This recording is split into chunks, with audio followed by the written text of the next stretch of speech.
This is a proper sports tourer. Hi. Go for it and you will enjoy this motorcycle definitely. A cat. Oh, why did you cross our road? Take it, no problem. And it has so much freaking grunt, dude. Hello guys and welcome to MotorBeam. This is the BMW F900 XR and we are riding this motorcycle today. This was there in this BS4 compliant, BS6 compliant has come now. Basically this motorcycle is now updated, but the thing is that the F900R has been discontinued. So in the 900 category you can get only this motorcycle, that is the XR. You can see projector LED lights at front. These are adaptive lights and dual pod setup with 4 projectors inside. Looks pretty nice. You've got upside down forks over here, 17-inch wheels with 120 section rubber, dual disc at the front, a parallel twin motor. I'll talk about it when I'll ride it. You get adjustable suspension at the rear, which is electronically controlled, dynamic ESA. That's the swing arm right there, and the rear tire comes with a 180 section Michelin rubber. The seat, however, is a little smaller to your liking because there's enough space for the rider, but for a pillion it's not as much. And you can see the tail ends right near the axle of the rear tire. The tail light comes over here. It's again a LED unit, and you get a 15.5 liter fuel tank, and this is what the meter looks like. However, let's look at the switch gear first. This is a joystick, this is a menu button, suspension button. You can turn off the traction from here, hazard light button, headlight or a DRL button. This is the cruise control. Cruise control is standard on this motorcycle, and then you get a horn button here as well with indicators too.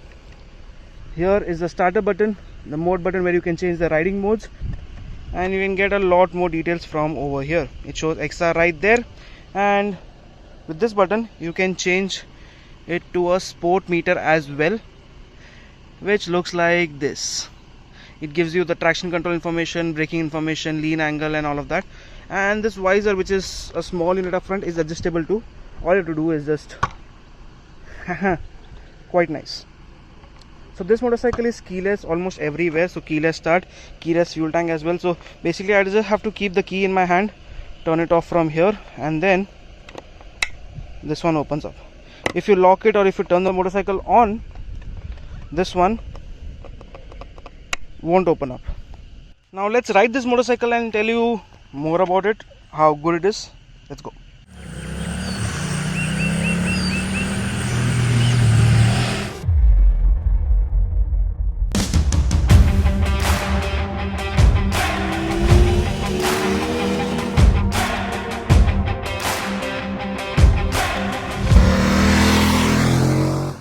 Good morning from the beautiful tea estates of Tegri.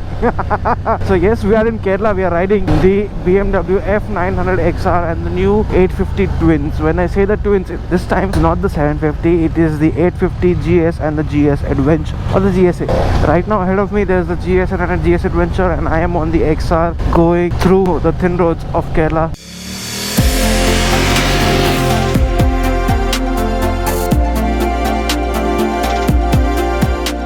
Oh my goodness, look at that beauty. What I really like about this motorcycle is the engine it has. It does look nice, and then I've got the sport menu too. There are a few things that I like about this motorcycle. Now both at the front and the rear you get 17-inch wheels with good set of Michelin rubber which grips really well. Suspension at the rear is adjustable, front is not adjustable, so that is one thing which I don't like. However, you get riding modes. There are 4 modes basically: rain, road, dynamic and dynamic pro. So there is a dynamic pro mode which we are in right now, and this gets a sports screen too. Another thing is that this motorcycle also gets a 895cc motor producing 105 horsepower and about 93 or 92 Newton meters of torque, which is very usable. The grunt from the parallel twin is quite nice.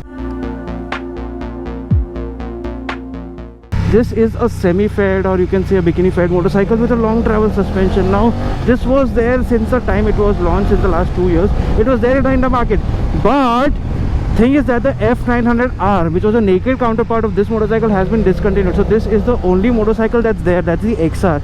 Now you can get the GS, however the 850 GS, which produces a little less power, but it is a lot more off-road bias. This is a proper road motorcycle. This is a proper touring motorcycle. Like, has so much fun, has so much grunt lower down. Mid-range is very nice, and the top end is actually very exciting. But then the best part of this motorcycle is not just that, it is the riding dynamics, because it has the chassis, it has a suspension setup of a proper sports tourer. It leans into the corner so freaking well, it rides so very well that I feel like I am riding a 390cc motorcycle, and it has so much freaking grunt, dude.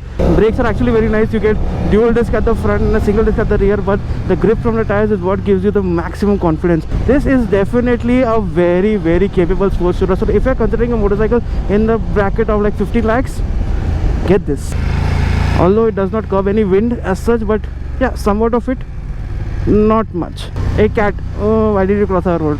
Take it, no problem. So this is a sports screen that's there up front, and you can see the lean angle of this motorcycle also right below it. It's got traction control, it's got lots and lots of electronics. This motorcycle is just loaded.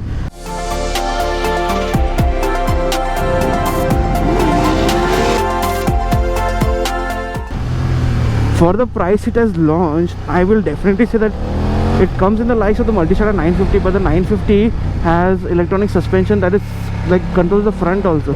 So that is a lot more different. It gives you better control up front. This one is a proper road tourer, and that's what makes it even better. Adaptive lights also, and lots of things, that lots of bits which are so very well likable. Plus this motorcycle weighs only, let me take this jump. Whoa. So the front did bottom out a little, but that is what the characteristic of this motorcycle is. So I was saying this motorcycle weighs close to 220 kgs. For that weight, it is quite easily manageable. The seat height is at 825 mm, and for that matter, it is accessible to almost all kind of riders. You do get in the Accessory kit the low seat ride and ye wo sabaki. You will get all of the things. This is just a proper sport bike on which you sit straight, like a middleweight motorcycle on which you sit straight and ride well, yeah. You can go touring. This is a proper sports tourer. Hi. Suspension, you can adjust this from here. So right now it's in road, I can change it to dynamic. The dynamic suspension becomes a little bit harder, and then if I long press it, I can get into 3 different modes. Okay, road adjustable is available only when I have stopped. Okay, I'll stop 1 second, and then when I want to change the load, all I have to do is long press. Okay, road mode mein rakha, long press. This is rider plus luggage, then there's rider plus pillion, and the height, seat height, well, basically the ride height or the compression ratio of the rear suspension, preload, sorry, not the compression, the preload changes. What a mad bike, yaar, what a mad bike.